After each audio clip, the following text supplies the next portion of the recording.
Oui, ben c'est ça. En fait, sans vouloir comparer ce qui n'est pas comparable, dans le terrorisme islamiste, comme dans ce genre d'opération, il y a un point commun.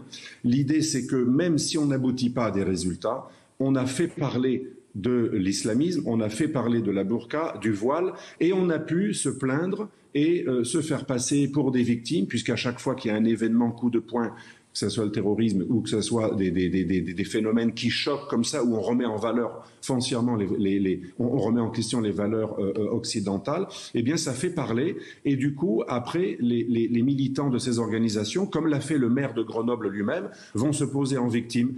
Qu'est-ce qu'il a dit récemment, le maire de Grenoble? On est en train de lepéniser les esprits, de zémouriser les esprits. Il s'est même permis d'accuser de zémourisation ou de lepénisation des membres de sa propre majorité écolo, dont deux personnes d'origine musulmane. Ce qui est assez rigolo quand même, c'est que c'est un Français qui est pour les seins nus et également qui défend le voile islamique et le burkini, et ce sont des musulmanes et des musulmans qui protestent contre cette mesure. Et c'est mon ami Radhika Anani, une très grande philosophe algérienne, qui a fait une lettre ouverte à M. Piolle pour lui dire à quel point c'était aberrant et dangereux de faire cela. Mais ce qui compte, c'est qu'il a réussi à faire parler de lui, de son parti, de son mouvement, de l'islamisme. Et pour les islamismes, c'est tout bénef, puisque ensuite ils vont dire, vous voyez, on a bloqué, il y a eu une fronde, même à gauche, et donc on persécute les musulmans qui sont traités avec le phénomène de l'islamophobie.